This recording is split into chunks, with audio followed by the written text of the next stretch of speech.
Yo, B, let's go. You may have seen the clip and maybe heard word of mouth, yet another podcast. Man, what could it be about? Is it truth or opinion? A couple of contradictions. We're here to challenge tradition and twist your vision. So we set on a mission to bring you rebel wisdom. Welcome back to another episode of Rebel Wisdom. And B, I've been thinking, something I heard a lot is, you should learn from your mistakes. And although I don't necessarily disagree with that, I think there's so many other ways that to get knowledge and to benefit yourself, maybe even before we have to learn from our mistake, right? So I kind of want to dissect that quote we heard, which we've done similar formats in the past, right? There's these old adages where we hear all the time, we've heard since our youth, and I think it needs to be put under a microscope and see what we can get. In thinking about that, learn from our mistakes, but I'm proposing we can learn from exterior sources, and there's so many of them. But I'll take this chance to kind of personally reflect on something I think I'm bad at. I don't have a lot of mentors in my life, especially there's a couple, but ones that I sought after for that. I got my football coach, right, who he's my coach because I play football. I didn't seek him out. He just happened to be a good dude. We were very aligned. He poured into me. He was a big part of my development. I keep in touch with him, right? Some figures like that in my life that I think I can learn from after the relationship is built. But I need to do better about seeking people out that are further along the journey, I'm on now, or where I want to be, right? There's a lot of things I think in life are repeatable. Success in a lot of ways, depending on how you define it or what success you're trying to get to.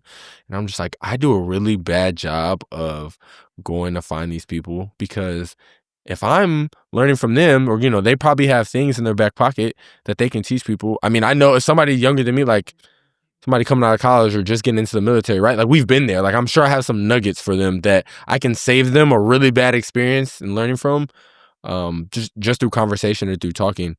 So I'm dang, dude, that's one thing that's been on my mind lately. I'm I really gotta do better at that and seek some people out or something. I don't know what the perfect format is to seek people out. It's not, you're not just running into people on the street. And in a professional space, there's LinkedIn and stuff, which I'm also diving into. But I'm just man, that's one thing that's been on my mind lately. I got to do better so I can prevent myself from learning so many of my own mistakes. Yeah. It's just Yeah. it's just a phrase itself that I have an issue with, I guess. Or learn from your mistakes. Sure. Yes, like you said, I Right, also agree with that. But there's so many better ways, and I feel I do feel there's some ego trap that people go through, and we kind of talked about this on a previous episode where they almost brag about their tough times that they had. Ooh, yes. Right. And then I'm trying to equate that tough time to mistakes, right? People brag about the mistakes that they have made. And I don't know if that's necessarily the healthy way to look at what the old adage of learn from your mistakes was intending to do, I guess, right? And right. There is some argument to be made if you are in whatever industry that you're in, and you are the front runners of your industry. Literally, this will apply to 0.0001% of the population. Yeah, I think learn from your own mistakes and implement better. I think 100% applies to them. But for the 99.9999% of the rest of the population, it doesn't really make sense to emphasize on learning from your own mistakes.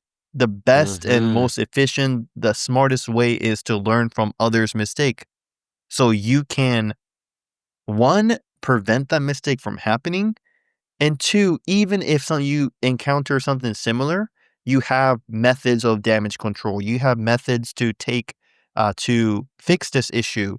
And even if none of those happen, hopefully it's not as costly as the initial mistakes that you could have made without any guidance prior to that.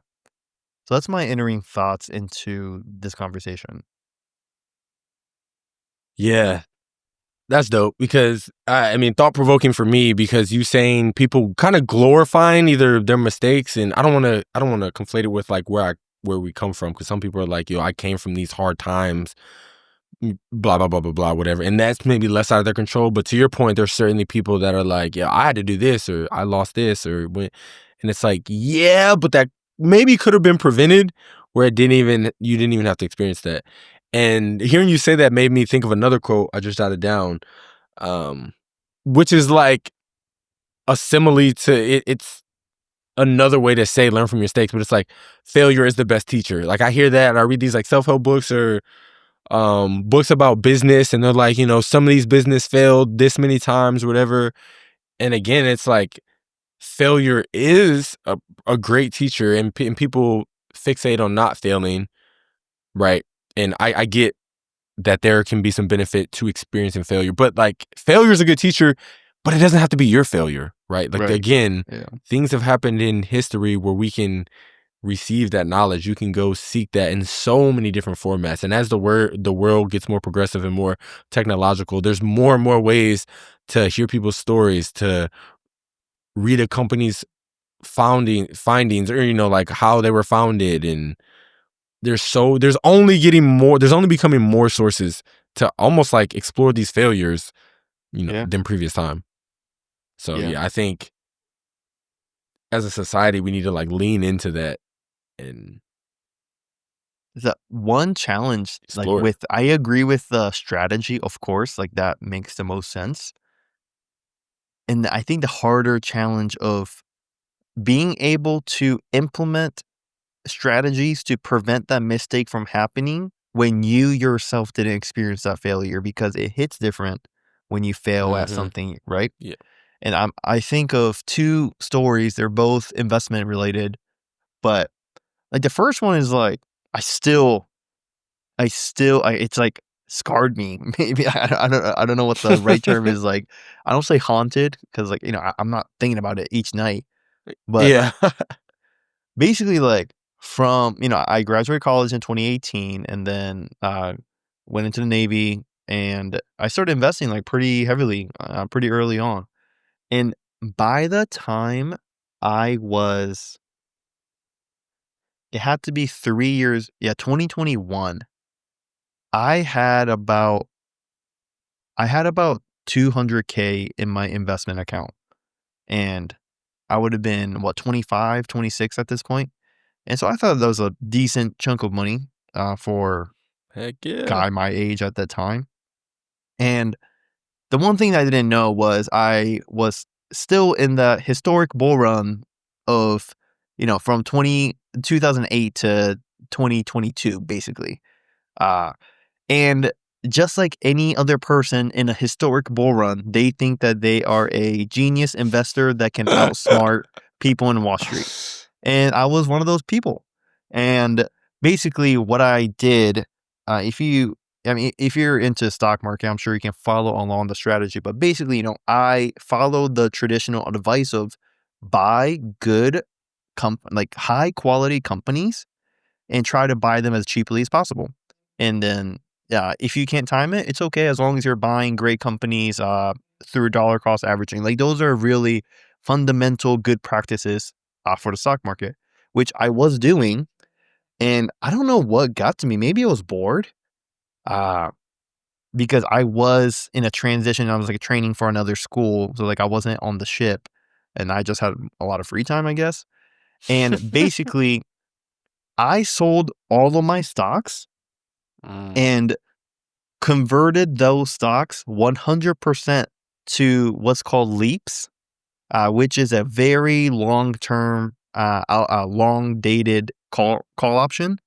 So from a call option standpoint, it is safe and a good strategy to an extent, but Yeah. call option in itself is risky already, right? So like if the bull market continued, yes, I would have made more money. But starting from literally like 2000, like middle of 2021, like that's when the downturn started.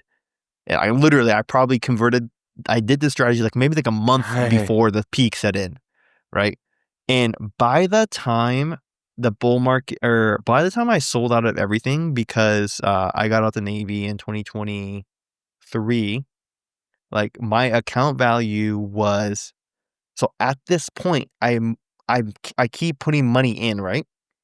So I calculated I've had, from the peak at the one point, I had about 300K. The 200 went to about 300. That was the peak. And then from 300 to when I cashed out, I went to 80. So most of it was gain. So like I lost all the gains pretty much, and I lost about like 100K of like the principal. And that taught me a very valuable lesson that sticks to me today, not to do that. And, keeping riskier strategies, like 10% is usually the common advice. A speculative portion is 10% of your portfolio, which I had more than sufficient information to implement that. I knew it. Like if they give me a multiple choice test, Right. I would have circled that answer. But then I also didn't listen to it, right? Right. So like literally I do think I did learn. It was more emotional, so it stuck to me. But if I knew better, if I was being more prudent and I wasn't as egotistic, I would have just followed the adage of, just buy stocks and wait. So that's just personal thing that, from this topic, like learning from your own mistakes that I could have prevented. I could have prevented it so easily. And I ultimately, with the gains and the capital that I put in, like I pretty much lost 220K worth, which would have compounded very nicely now that I'm a little bit older. But yeah, that's one of the Knowing you, examples I'm surprised that doesn't keep you up at night. Hey, Yeah. but we live and we learn. Thank you for sharing that. I don't even think I heard that story to like that extent before. I don't think I gave, personal, I'm pretty sure I had to give you the story before, but I don't think I gave numbers to it exactly. Yeah. I think I know just the general remember, gist, but I lost 100K of my own money, not just the potential gains, because I right. was able to offset 100K of losses into future gains. I remember putting it on my tax form that I lost 100K. But yeah, I don't think I put the numbers in. I don't know if I told you the numbers before, but there you go. You get the numbers. Bro, so hard lesson, right? And you take a story like that and even magnify it. I think there are some lessons that are just like irreversible. Like it might be so grave that somebody can't bounce back for it, or if you can't bounce back, it literally like alters the trajectory of your life, or for the next X amount of years. Now obviously you've recovered, you've done research since, like you continue that's a space that you live in, investment and personal finances, right? So I mean, you're here to live and tell a story, but for some people, it may not be investments. It could be in something else. But again, the lesson's just too big, and it's like, do you really want to take those chances to learn these catastrophic lessons when again you could learn them elsewhere? Like you said, you knew it and you just didn't heed what you knew. Or I like how you said it. It wasn't, the emotions weren't with it. Like when it happened to you, it was emotional. Like you felt that. So I mean, hopefully it doesn't have to be emotional for everybody, again, to be that, significant, but that's Yeah. real. And I do think that I could have prevented it, and ultimately it is my fault. But like you were talking about the mentor thing, right? I also didn't have any mentors. Like the mentors that I would call mentors in air quotes is like YouTubers, like authors, and like people that podcast, just Yeah. listening to them. But it's just not as personal, right?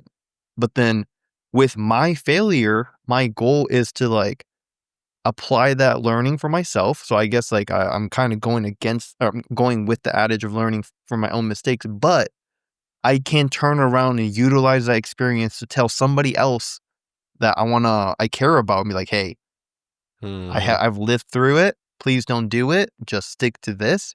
And hopefully they don't have to lose over 200K at 26, you know? Facts. So that's like that's Facts. my main point, I guess. And then, something with real estate too. Like I'm in the real estate space, and learning from your own mistakes. I hope that mistake itself is not big enough where it bankrupts you. Literally, like Man, no, yeah. those are big purchase. Like real estate, I think if you know the basics and if you really apply the basics, the location being number one factor in real estate, looking for population growth in a city, like you apply those metrics, I don't think it's that risky. But Mm-hmm. if you don't, and you just are like, you know what, I'm gonna just learn from my mistakes, or I'm gonna just go do it. I don't mind that idea. I don't mind that forward leaning posture that Sure. you have. But it's just that in reality, if you mess up, like you may, I don't say not never recover, but it might set you back like 5 years, like no joke. And that's 5 years could have been avoided by reading one book or listening to a 2-hour podcast. Mm, yeah. Or listening to Rebel Wisdom. Anyways. No, I like what you just said highlights a point I was thinking, said like could set you back 5 years. And I'm thinking, right, so you gave an example and I kind of elaborated with your personal example and I elaborated on that. I guess we both just did, how that could like change your life and it may set you back in a way where you need to shift jobs or careers or affect your family and you may never fully recover and never be the same. Another issue, kind of tangent to that, I think is, well, I'll preface it with, we live in a society where everybody wants things now, right? We need it immediately, we need it fast, like the quick stimulus. And you kind of what you were saying, if you lean into it, like I to some level I have respect for that, but I mean, if you're going to lean into something quickly, like you better do your research. And I think the picture I'm trying to paint is, and the phrase I like is, there's like an opportunity cost to like trial and error. So you may be leaning in something really fast. You may just be jumping on something and you may not do your research, but like, what are you giving up to take this risk? And so that example you just said, like it might set you back 5 years. That 5 years could be like the opportunity cost for like not learning that lesson where you could have saved 5 years if, like you said, you watched the podcast or read the book. So something could be like life-changing in a bad way, or you might be fine in the long run, but it might set you back in your timeline, which, if you didn't get set back, you could have had a higher potential. You could have gone farther or done more or whatever. And that's just kind of, again, I just personally like the phrase, like the opportunity cost of the trial and error, when I think you can minimize the error, essentially. Yeah, no, you're right. I'm fully behind that statement. It's like You too know what I much mean? Yeah. emphasis on too much emphasis on like the mistakes, but like that's too broad as an advice to give, especially to like you're basically telling someone, "Hey, go fail," Mm-hmm. without but then there's also a lot of risk in that in terms of capital that we talked about. But then to your point with opportunity cost, like you may have chased this opportunity, right, of learning this valuable mistake while you're giving up all this Right. other stuff. But at the end of the day, you don't even know the mistakes that you learned is applicable to the next step Mm, of your journey or whatever it is. And sure. it just, I don't have a better way to put it, but like it just negligent of, it's not smart. Like you're not doing your due diligence, right? And I just don't want I don't want the phrase learn from your mistake. So I'm going to go make mistakes to just, I guess, like build like little medals across your chest or saying like, hey, like I made all these mistakes when it doesn't really mean anything. Or at Mm, least like 80% of it don't mean anything. okay. So what do you think about that concept, right? Like people almost, like you said, almost if you translate it in ways like people are like, oh, go fail. But there's also the other quotes that are like, don't be afraid to fail. So, which I think reinforces, I don't know, I feel like we have these quotes that contradict where it's like, don't be afraid to fail, which is basically saying like go fail. Or maybe they don't. I guess they're saying the same thing, but like failure is your teacher. Or yeah, now that I'm thinking about it, all these quotes are encouraging. Yeah, it's like encouraging failure, which it's like I agree. Like, don't be afraid to fail, but to an extent, I think we also need to incentivize people to be like, hey, and this is going to sound stupid because it's extremely obvious, but it's like, try to avoid failure. And then when you take that one step further, like, how do I avoid failure if I'm entering a space where I'm not knowledgeable, or I don't know? It's like read up on it or seek these other sources. You know what I mean? All these things that I'm thinking are kind of saying lean into failure. And I guess that's the rebel point where it's like, maybe we should try to prevent failure a little bit more. And in ways we can do that I think are some of the things we're talking about. Yeah. Dude, you said something a couple episodes ago that was, this is so perfect for this scenario. But basically, I'm gonna try to repeat something along the line of what you said. I hope it clicks a bell and then you can finish it. We'll But see. basically, like, there is a theory that you can apply, a mindset that you can apply versus what's real. So in terms of like, don't be afraid to fail. If you're going to go into something, after you do your due diligence, after you try not to make your mistakes, yes, go lean into it. Don't be afraid to fail. If you're going to do it, like, just go all in after you prevented those potential mistakes or tried your best to. Whereas, if you take it to literally, if you take that concept of don't be afraid to fail out of step or out of a sequence, you're not really doing justice on what that quote was meant to say. Like, no one in their right mind would be like, yeah, just go spend $5,000 so you can fail. That's your little lesson. Yeah. Like, it's just not the best use of money, maybe, right? I mean, there could be particular scenarios where that loss was the best mistake lesson you ever learned, but majority of the time, this goes back to like survivorship bias, where the people that's a winner, people that have succeeded, are telling you these stories, right? Like, hey, don't be afraid to fail. Like, I have failed multiple times. Yes, all true. I'm sure what they're saying is true. But then think about, for one of those people, one of those successful people, I guarantee minimum of 10, and realistically, I'm probably like 100 people that have tried, made the same mistakes, and are not in the game anymore. Yeah. You know what I mean? So Yeah. it all sounds good because it's all coming from these successful people, but then you gotta peel back the onion to see real life. Just take a step back. Not to say that, like, don't be stuck in analysis paralysis where you can't take any action, but there has to be a little sweet spot between those two extremists. Ooh.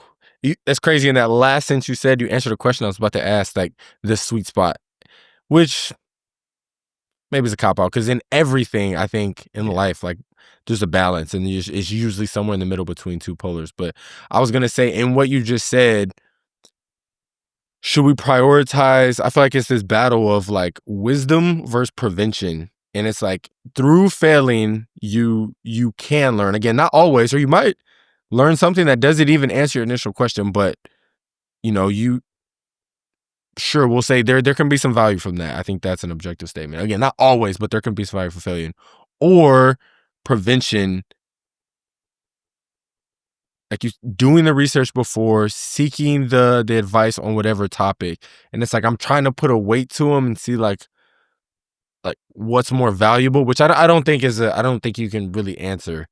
Like, no, nobody has that answer. What would be the metric to measure that? But again, which is why I said I think you answered the question I was about to ask, and I think there has to be there's a middle ground.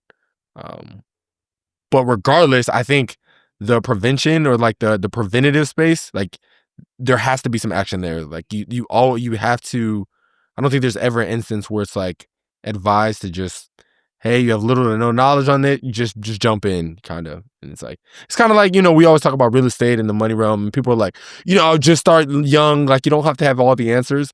And it's like, yes, but you can't take that stuff out of context. There are absolutely some fundamentals or some things you should know. And even somebody starting young, there's hello books or podcasts I would recommend that you watch. You know what I mean? There's still a savviness you need to have in that space. Like, yeah, start young. The earlier, the better. But it's not start young. Don't start ignorant or dumb.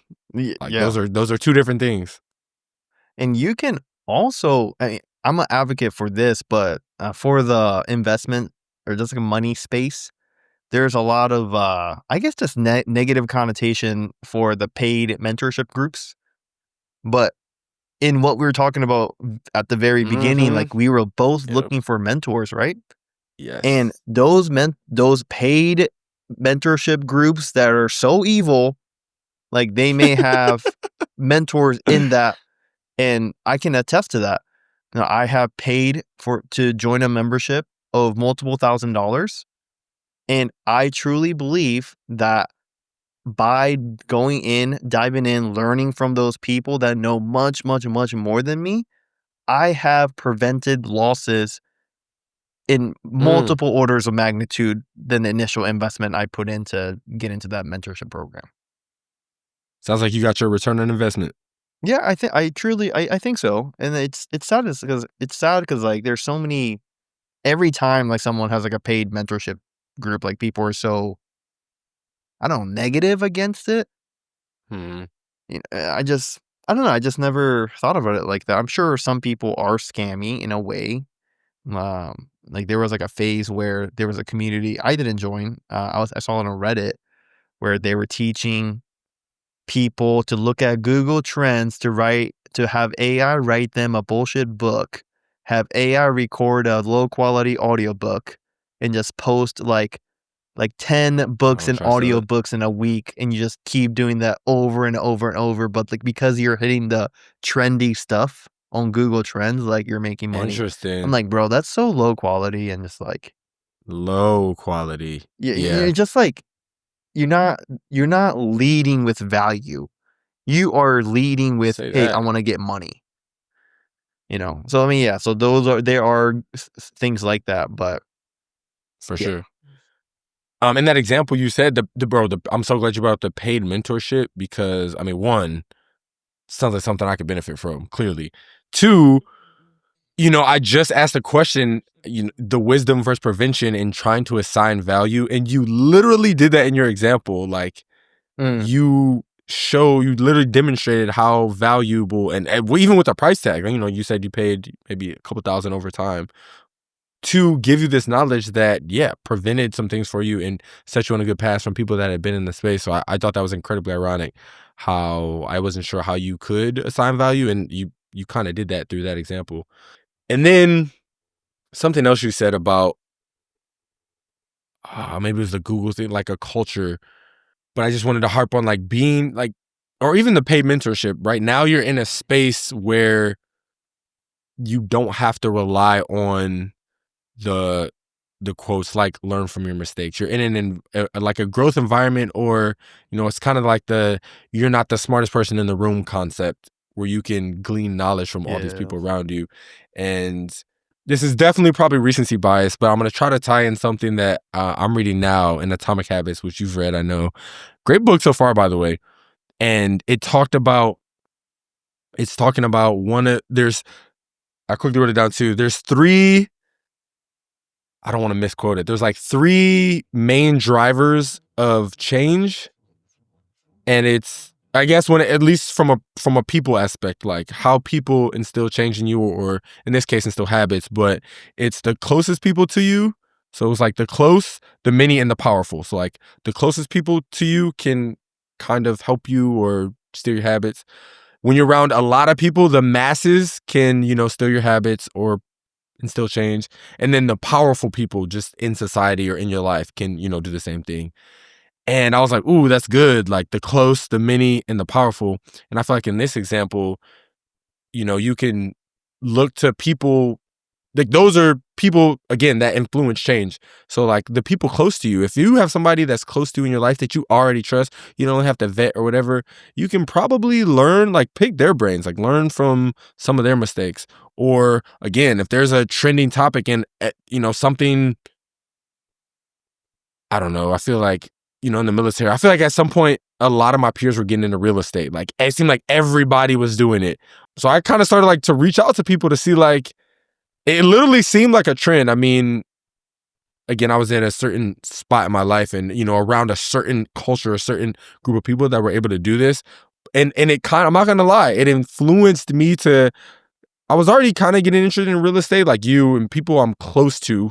This ties in 2 points. We're kind of getting into it, but also a lot of people were getting into it. So that kind of perked my ears up to be interested in real estate. But then more on this topic of failures, I was like reaching out to people to be like, yo, how'd you get started? Like, you can get into real estate. Are you wholesaling, flipping, like just buy and hold? Like, what are your methods and why? Like, it started to be like topics in some of my group chats. And I knew I wanted to get into it. So I was trying to get from all these different sources, and it happened to be like people close to me. And then the same thing goes for powerful people. Now, I don't know any real estate gurus. I don't have access to those people at the peak, but guess what? They have podcasts, they have books. I can indirectly tap into them. So I just thought that was, it was for habit changing, but I just thought that was such an interesting concept and kind of applies here too. That, I just wanted to bring up. Dude, I'm still like astonished. I think that might be the right word. Where on like podcast platforms, like you were talking about, like these, you're not going to have their personal phone number, or most likely. Yeah. You can't just call them up asking for a question. But it is kind of crazy to live in a world today where it's obvious, it's so obvious, but like to listen to people at the top of the pyramid. You can just go on the podcast and hear them talk for like an hour or two. Like, if you were to pay for that, I'm not kidding, that would be like 5 figures, 6 figures to talk to these very high level people. But then you get them for free on a podcast. I just think it's crazy, actually. Like, it's, yeah. And they're just, to that point, there's this thing that it's not really big on the internet now, but it circulated for a while. And it's like this question, like, would you take $1 million, or would you take a dinner with Jay-Z just to like pick his brain? He's like a big entrepreneur, highly respected, certainly in the rap game, but also just like other endeavors as like a philanthropist, entrepreneur. And, everybody's like, oh, dude, I'm taking dinner with Jay-Z. And it's like, kind of your point. It's, you get access to this high level person. That's why it's like a trend, like an idea, like it's not happening. Like you're not sitting down with Jay-Z, just like you're not sitting down with all of these other people. So yeah, I think I try to take advantage now, and this is just to play devil's advocate in these podcasts, and I guess let's go podcasts, right? These people are talking. Do you think there's ever a point and these are accredited people in their respective fields. Do you think there's ever a point where somebody could be like, they could be trying to sell me on a specific method or something they like or something that their name's tied to? So it's like, maybe they're trying to profit off of it, or like, how do you know that this is real? How do you think there's ever any element of that when just digesting these audio sources or whatever? In a book too, I guess someone could lie, but it's like who vets these? Yeah, I do think so. Like, oh yeah. So me personally, majority of those ultra successful people, I do agree they may in reality end up selling something that they're part of, but like I think at the core of that, I don't think they're coming from an aspect where they're not coming from angle where that's their sole purpose. They want to help people, and then from their experience, they could believe that what they did for themselves can also help others. So Right. I do like to think about that, but at the same time, there are even bigger people that, like, I recently listened to a podcast with Ray Dalio.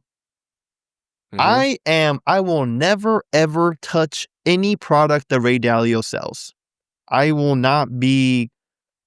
probably not have net worth of $100 million so I can put my money in this hedge fund. I just don't think so. Maybe. But yeah, at that time, I don't think the audience for the podcast is the same thing, to be frank. Mhm. So I don't think he's trying to sell anything. Right. So I think there's a Mhm. good mix, but definitely, absolutely, I do agree with your point, but more in a positive sense than a negative sense. Yeah. And it was just food for thought. Yeah, I wasn't even trying to prove something. I'm just like, I know this is a thought that people probably have, and yeah, worth mentioning. Okay. Mhm. So, hey, there's our take on, learn from your mistakes. Sure. And, if you have a mistake, I would say learn from it. But I would say seek out to learn from other mistakes. Would you agree with that, B? Yeah, that's that's the bigger thing. Like, I guess learn from your mistakes is not necessarily wrong in a sense as a adage or a quote, but then there is a better way not to make that mistake in the first place.